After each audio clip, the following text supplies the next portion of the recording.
बस अब और नहीं, आज तो बात कर ही लूंगा, फिर जो होगा देखा जाएगा। कह दूंगा नहीं रहना चाहता तुम्हारे साथ। घुटन सी होती है, खुद को पिंजरे में फड़फड़ाते हुए से कैद पंछी की तरह हंसाए सा महसूस करता हूं। मैं इस कैद जीवन से आजाद होना चाहता हूं। मन में विचारों के समुद्र में गोते लगाते हुए समीर का ध्यान तब भंग हुआ जब उसकी 5 वर्षीय बेटी सिमी द्वारा खाने की टेबल पर पीने के लिए रखे गए दूध पर गलती से हाथ लगने की वजह से वह गिर गया और वह रोने लगी। अरे अरे, क्या हुआ बेटा, हाथ तो नहीं जला तुम्हारा? रसोई घर से भागकर आई आरती ने पूछा, लेकिन सब सही पाकर उसे चैन पड़ा। ए समीर, आपने अभी तक नाश्ता नहीं किया? क्या हुआ, तबीयत तो ठीक है ना? अगर आप कहे तो मैं कुछ और बना देती हूँ। नहीं नहीं, सब ठीक है, बस मन नहीं है कुछ खाने का। ऑफिस जाकर खा लूंगा कहते हुए समीर सिम्मी से मिलकर चला गया। लगभग 4 साल होने को आए थे दोनों की शादी को।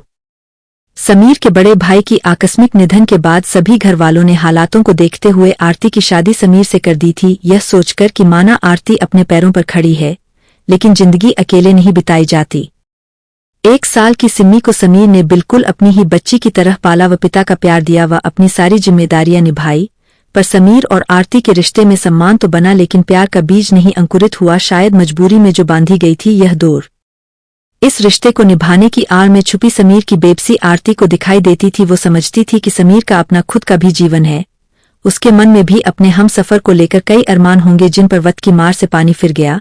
वह पिछली रात समीर के सोने के बाद उसके मोबाइल पर उसके पहले प्यार के आए हुए मैसेजेस देखकर आरती को सुनिश्चित हो गया था।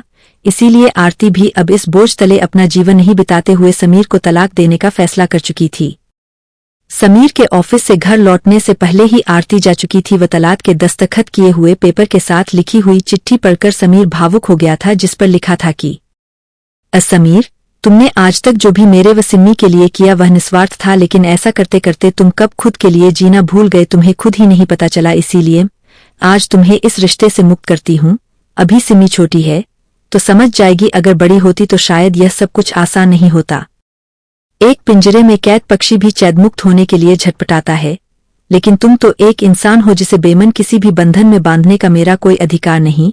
अपने मन में कोई भी मलाल मत रखना, बस आगामी जीवन में तुम्हें खूब खुशियां मिले। मेरी ईश्वर से यही प्रार्थना होगी, वह हम सदैव एक अच्छे दोस्त बनकर रहेंगे। तुम्हें जब भी मेरी जरूरत हो मुझे याद जरूर करना।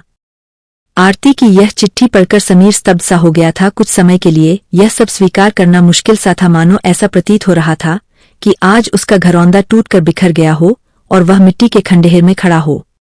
अगर आपको ये कहानी पसंद आए तो प्लीज लाइक, शेयर और सब्सक्राइब जरूर करें।